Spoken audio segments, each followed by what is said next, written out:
Good morning all of you. इस video में बात करेंगे DElEd second semester and fourth semester का एग्जाम कब होगा, इसके बारे में हम यहाँ पे डिटेल में डिस्कस करने वाले हैं। ठीक है, तो मैं आपको बता दूँ सभी कॉलेज में जो डीएलएड एग्जामिनेशन फॉर्म है फिल करा लिए गए हैं, आपको पता होगा। और उसके साथ साथ इंटर्नशिप भी लगभग सभी कॉलेजों में फॉर्म फिल करा लिए गए, कहीं कहीं इंटर्नशिप स्टार्ट भी हो गई है और कहीं कहीं स्टार्ट होने वाली है। ठीक है, तो आपका जो एग्ज़ाम होगा वो दिसंबर के सेकेंड वीक में, याद रखिएगा, दिसंबर के सेकेंड सप्ताह में, यानी एकदम प्रबल चांस है। ठीक है, 99% ये चांस है कि दिसंबर के सेकेंड वीक में आपका एग्जाम करा लिया जाएगा। 1% चांस है, थोड़ा आगे जा सकता है, लेकिन मुझे जहाँ तक लगता है कि आपका फर्स्ट वीक मतलब दिसंबर के स्टार्टिंग वीक में आपकी डेट आ जाएगी कि मतलब 1 से 10 के बीच में लगभग डेट रहने वाली है। ठीक है, 99% चांस, ये 1% चांस है कि थोड़ा बहुत आगे पीछे हो सकता है, पहले भी कराया जा सकता है, ये भी याद रखिएगा। ये तो पीएनपी के ऊपर डिपेंड करता है कि कब कराएगी, लेकिन चांसेस यही है, जिस तरीके से सारी चीज़ें हो गई हैं आपको पता होगा, और जिस तरीके से प्रोसेस, और फिर जो स्क्रूटनिंग फॉर्म है वो भी लगभग भरे जा चुके हैं सभी कॉलेजों में। जिन्होंने स्क्रूटनिंग फॉर्म, जैसे जो डीएलएड के थर्ड सेमेस्टर और फर्स्ट सेमेस्टर का रिजल्ट आया है, जिसको जैसे किसी में लग रहा है कि मेरे मार्क्स ज़्यादा हैं और कम मिला है, तो इसका स्क्रूटनिंग फॉर्म भर सकते हैं।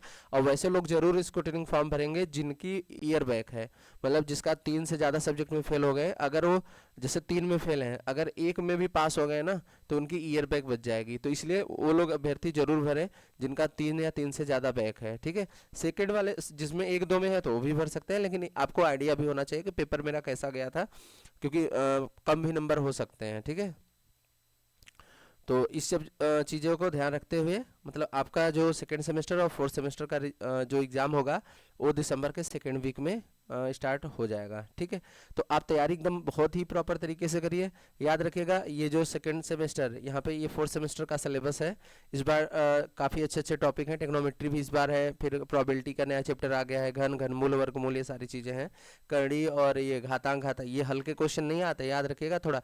देखिए, डीएलएड जो पहले का पेपर आता था थोड़ा सा हल्का आता था, लेकिन अभी जो 1-2 साल में पेपर आ रहा है, पिछले 2022 से लगभग मान के चलो, तो 2022 से पेपर का लेवल बढ़ गया है। आपने न्यूज़ में भी देखा होगा कि लेवल थोड़ा सा 12th लेवल तक के क्वेश्चन भी हल्का हल्का, मतलब 10th लेवल तक के भी, मतलब बहुत ज़्यादा टफ नहीं, लेकिन मीडियम में क्वेश्चन पूछे जा रहे हैं। अभी देखा होगा जो बैक का पेपर हुआ था या फर्स्ट सेमेस्टर वाला पेपर हुआ था, मैथ्स का लेवल देखना बहुत ही अच्छा खासा आया है। ठीक है, इसीलिए तो बैक लगी है, लगभग 50% से ज़्यादा लोग फेल हो गए हैं मैथ्स में। तो याद रखिएगा, जो स्पेशली फोर्थ सेमेस्टर वाले हैं, अगर इनकी किसी में बैक नहीं आती है तो ये बिहार शिक्षक भर्ती में भी शामिल हो सकते हैं, अगर सब कुछ ठीक रहा, मतलब रिजल्ट अगर इनका समय के अनुसार जारी कर दिया गया, तो आप लोग बैक जरूर बचाना।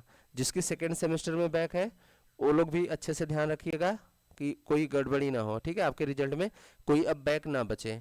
आप एकदम बैक को ध्यान में रखते हो, स्पेशली मैथ्स में ही आता है, मैं बता दूं।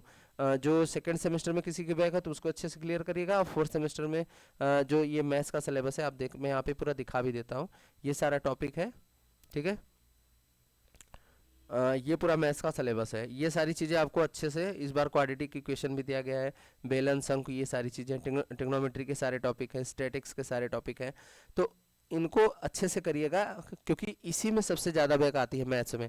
ऐसा नहीं कि मैथ्स आती नहीं है इसलिए बैक आती है, इसमें जो टाइम रहता है ना 1 आवर का रहता है, और 1 आवर का रहता है, फिर इसके बाद आपका 25 मार्क्स का रहता है, तो टाइम मिलता नहीं है सॉल्व करने का। बहुत ही मतलब 1 घंटे में सोचिए, कॉपी मिल रही है, नाम वाम लिखोगे तब तक 10 मिनट बीत जाएगा, उसी में मोहर वोहर लगता है, 5 मिनट उसमें भी जोड़ लीजिए, मिला जुला के आपको 45 मिनट या 45 मिनट का टाइम मिलता है सॉल्व करने के लिए।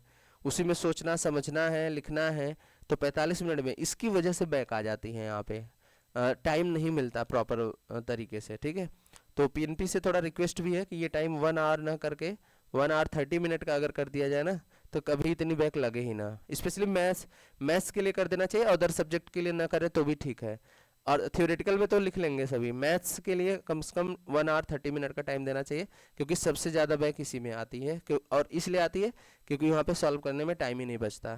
ठीक है, तो अपनी तैयारी में प्रॉपर तरीके से लग जाइए, क्योंकि बैक लगती है तो याद रखिएगा परेशान हो जाओगे आगे चल के। 6 महीने बाद ही आपका बैक होता है, वो भी पता नहीं रहता 6 महीने में होगा या 7-8 कब होगा, थोड़ा सा दिक्कत आती है। ठीक है, जैसे अभी जो फर्स्ट और थर्ड सेमेस्टर का रिजल्ट आया जिसमें बैक लगी है, तो अब जो नई बैच स्टार्ट हो रही है ना, उनके साथ आप दोगे फर्स्ट सेमेस्टर का एग्ज़ाम, और जब थर्ड सेमेस्टर का एग्ज़ाम होगा तो उनके साथ दोगे, मतलब 6-7 महीने के बाद, मान के चलो 6-7 महीने बाद ही आपका नंबर आएगा फिर बैक देने का। तो इसलिए मेहनत करिए और बैक ना आए किसी भी सेमेस्टर में, ठीक है, किसी भी सब्जेक्ट में बैक नहीं आनी चाहिए।